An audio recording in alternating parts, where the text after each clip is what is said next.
Magandang umaga Pilipinas, narito na po ang maglagay na panahon ngayong araw ng Thursday, 16 April 2026. Base pa rin po sa ating synoptic situation, yung bagyong si Typhoon Sinlaku ay nasa labas pa rin ng ating Philippine Area of Responsibility.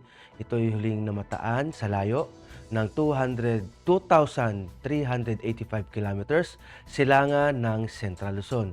Ito'y may lakas na hanging umaabot malapit sa gitna ng 165 kilometers per hour at meron namang pagbugso ng 205 kilometers per hour. Ito ay kumikilos pa northward sa bilis na 10 kilometers per hour. Samantala, ridge pa rin ng isang high pressure area ang makakaapekto sa northern Luzon. At para naman sa magiging general area forecast, dulot nga ng ridge na isang high pressure area at ng localized thunderstorms, ang Luzon, Visayas at Mindanao ay makakaranas ng bahagyang maulap hanggang sa maulap na papawirin na may pulupulong pag-ulan, pagkidlat at pagkulog. At para naman sa flight level wind chart, makikita natin dito sa 925 hectopascal ang lakas ng hangin dito sa may silangang bahagi ng Bicol, Visayas at Mindanao sa lakas na 36 kilometers per hour. At pagdating sa Luzon ay 18 kilometers per hour. At pagdating naman dito sa 850 hectopascal sa Luzon ay makakaranas din sila ng 18 kilometers per hour. Umaga yan hanggang hapon. At pagdating ng gabi ay lalakas sa may silangang bahagi ng Visayas na aabot ng 36 kilometers per hour.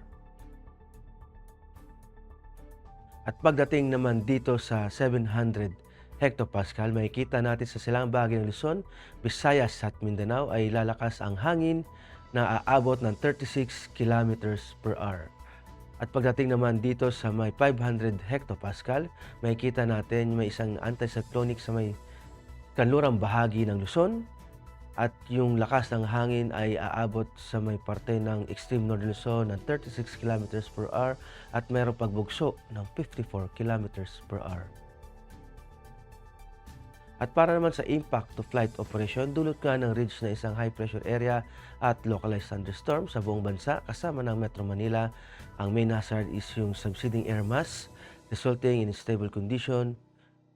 Ang impact nito sa rotary ay generally favorable condition, good visibility and light winds, ideal for mga low-level operations. Sa fixed wing naman, expect generally smooth conditions, isolated light turbulence possible due to afternoon convection. At para naman sa astronomical information, ang araw ay sisikat ng 0542 at lulubog din naman mamayang 18:10.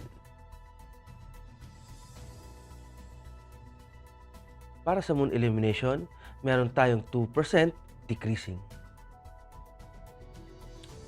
At para nga manatiling updated sa lagay at pagtaya ng panahon, i-follow lamang ang Air Force Weather Center sa mga social media accounts.